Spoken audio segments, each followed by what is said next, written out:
Баршаңызға сәлем, каналыма қош келдіңіздер. Бүгін ерекше әдіспен тауық етін дайындайтын боламыз. Міндетті түрде осы рецепт бойынша жасап көріңіздер, өте қатты, сіздерге ұнайтынына сенімдімін.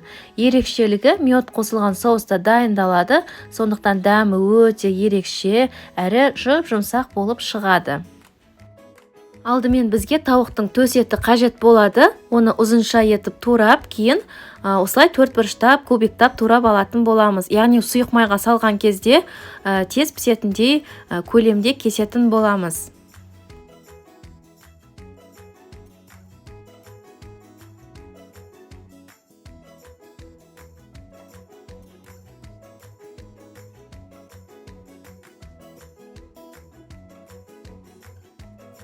Мінеке барлығын турап болдық. Енді тауық етіне арналған кляр дайындайтын боламыз.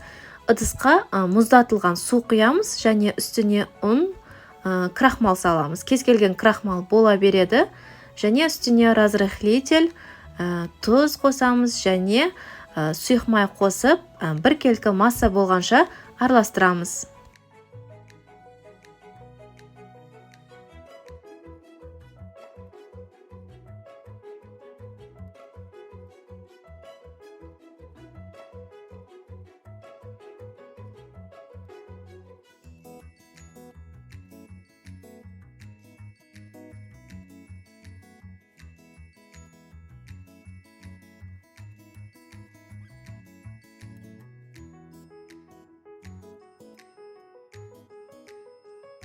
Қызып тұрған сұйық майда асты-үстін аударып, етті толықтай пісіріп алатын боламыз. Оттың астын орташа етіп қоямыз.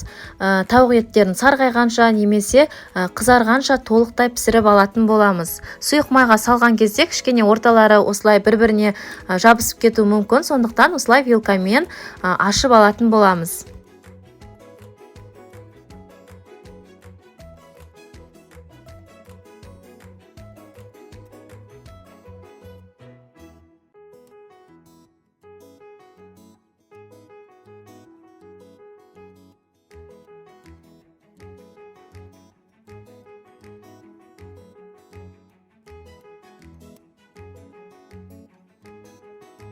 Мінеке бізде барлығы толықтай осылай пісті.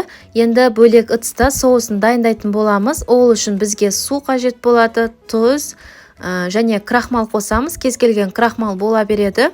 Және яблочный уксус, мед және кетчуп қосып, толықтай бір келкі масса болғанға дейін араластырамыз.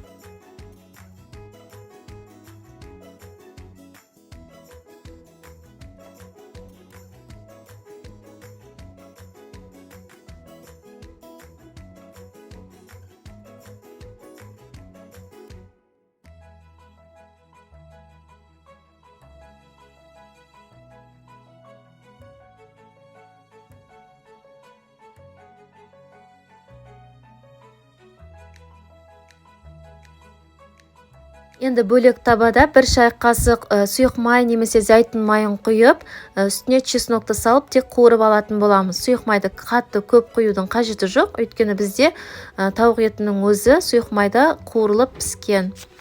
Одан кейін үстіне дайын болған соусымызды құямыз. Және бізде соуста крахмал болғандықтан ол тез қоюланып кетуі мүмкін. Сондықтан тек осылай бір-екі рет араластырып, үстіне піскен етімізді салып, араластырып, астын өшіреміз.